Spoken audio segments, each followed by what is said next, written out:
Ted Lasso is the phenomenal TV program that, surprisingly for me, is about football, apparently. Or is it? It is about leadership. It's about building team culture.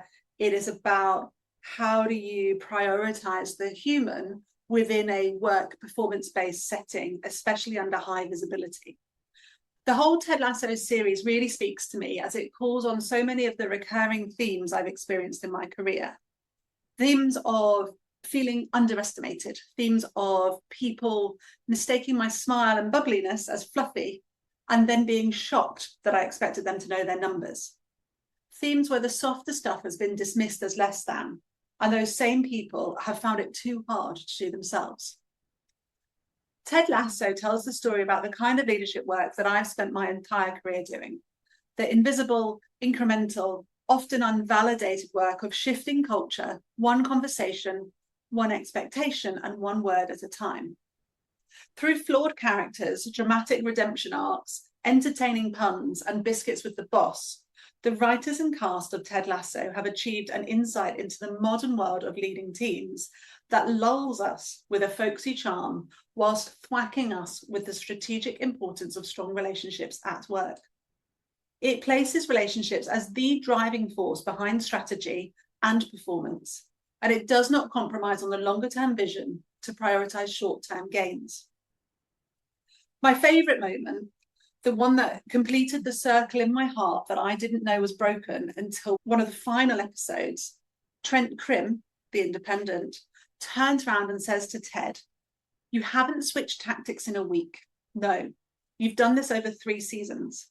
By slowly but surely building a club-wide culture of trust and support through thousands of imperceptible moments, all leading to the inevitable conclusion of a football comeback where the players care for and trust one another deeply enough that they could play this fluid, beautiful style of the game as a unified team." Research from Arizona State University names Ted's leadership approach as the intersection of authentic and servant leadership theories, arguing that he presents a compelling example of how empathy, humility, empowerment, and integrity can drive both individual and organizational success.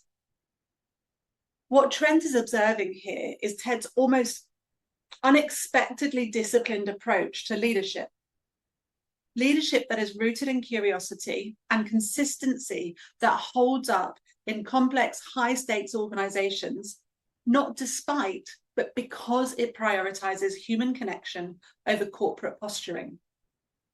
If Ted Lasso teaches us anything about leadership, it's that culture is not built in the speech, the launch, the away day, or the crisis meeting. It is built in the pattern people come to expect from us, especially when things are tense, uncertain, or high stakes. The work is small and the discipline is enormous, but the effect over time can be transformational.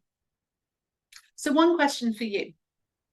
Thinking back over your career, name one tiny thing, one word, one habit, one question, or one gesture that you believe has an outsized effect of the culture or performance of the team. What's your biscuit? We'll be back on Thursday, the 17th of September. Don't worry, I promise to read the book so you don't have to.